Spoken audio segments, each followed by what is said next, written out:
Ils ont tout perdu le 12 janvier 2010. Leur maison, leur maigre possession, bien souvent leur emploi, ou le lopin de terre qu'ils cultivaient. Beaucoup n'ont pas les moyens de retrouver un logement décent. Alors ils vivent dans ces camps, dans des tentes ou des baraques rudimentaires. Dans l'inconfort et la promiscuité, un bouillon de culture pour les épidémies et le lieu de travail pour les équipes d'Acted. Eliseur commence sa tournée. Il visite tous les camps pour fournir aux habitants des conseils pour une meilleure hygiène. Et microbe qui a fait plus de dégâts, comment il choléra. Donc, ici, qui ça pour me faire pour que je ne prenne pas choléra, puisque je connais qui bon prendre choléra. Madame? Pas manger les légumes crus, laver main, boire de l'eau traitée, la toilette à terre. Ok. Environ 2 fois par semaine, on passe dans un camp et on fait les sensibilisations sur le choléra et sur la promotion d'hygiène. On passe toujours pour réviser, mais les gens, à chaque information qu'on fait, les gens comprennent beaucoup, très bien les formations. Le choléra a déjà fait près de 3600 victimes. Mais la catastrophe aurait été bien pire sans ce genre d'intervention. Le travail d'Acted a permis de ralentir l'épidémie en améliorant l'hygiène quotidienne. Et pas d'hygiène sans accès à l'eau potable. Acted intervient pour garantir un accès durable à une eau de qualité, grâce par exemple à ce forage ou à la construction de ce puits. Avec le soutien de la Commission européenne, des latrines et des sanitaires sont aussi installés dans les camps.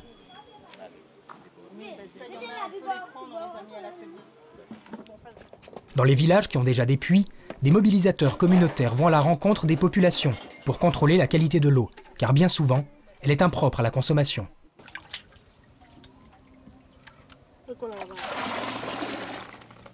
Cette eau-là, l'eau n'est pas traitée ici. C'est pourquoi on est venu ici, donc pour montrer comment traiter l'eau ici avec du chlore. Voici ces fameuses tablettes de chlore. Vilna apprend à ses villageois comment désinfecter l'eau et comment vérifier sa pureté. Ainsi traitée, cette eau peut maintenant être bue sans danger. Nous sommes dans les plaines de l'Artibonite, au milieu des rizières. Cette région a été épargnée par le séisme, mais pas par le choléra. Au bord de la piste, ces poteaux sont bien alignés, mais l'électricité n'est jamais arrivée jusqu'ici. L'eau courante non plus. Plusieurs fois par jour, cette mère de famille, comme tous les habitants du village, va puiser son eau ici, dans ce qui sert à la fois de canal d'irrigation et de salle de bain. Donc là, l'eau, elle n'est pas bonne à boire? Non. Cette eau-là, c'est de l'eau d'irrigation. Donc elle passe à travers les parcelles et les gens ont l'habitude de faire leur lessive là-bas, au bord du canal, se baignent dedans aussi. Et donc c'est une eau qui n'est pas potable. Pour prévenir les maladies liées à l'eau, Gérald et son équipe ont donc installé des filtres chez les particuliers. Ça ne coûte que 50 € et c'est très efficace. C'est un simple bloc de béton avec plusieurs couches de sable qui filtrent les particules nocives. Et par pression, en fait, l'eau remonte jusqu'à ce niveau-là. Et c'est l'eau filtrée, qui a été précédemment filtrée, qui va couler dans leur récipient. Et l'eau maintenant, elle est potable? L'eau, elle est potabilisée à 99% quand tout est bien fait. Et vu qu'on est en épidémie de choléra, on demande quand même aux gens de chlorer l'eau après la filtration. Ce village au cœur du foyer de l'épidémie a été particulièrement touché par le choléra. 115 cas au cours des dernières semaines. Pour éviter que l'épidémie ne s'aggrave, Acted a aussi installé ses latrines. Donc là, c'est des petites latrines normales pour les patients qui n'ont pas de problème pour se déplacer. Donc là, pour le finir, il ne manque plus qu'à mettre le couvercle sur les toilettes.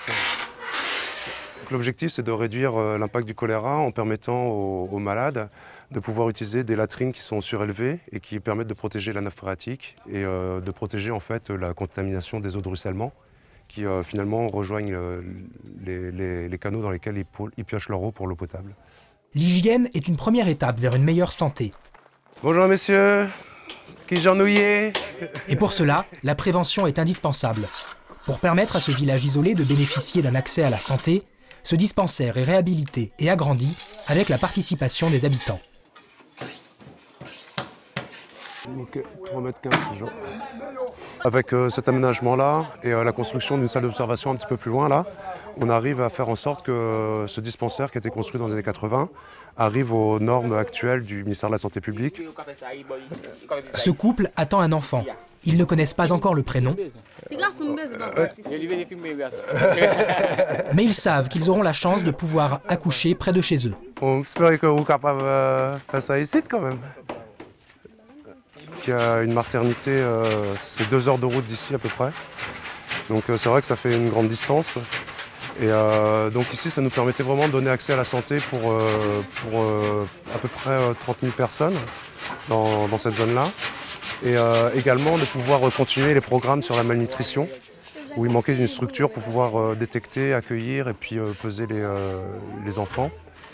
Et donc là, on pourra également faire la détection de la malnutrition dans ce dispensaire-là. L'aide apportée s'inscrit dans une démarche de soutien durable aux populations.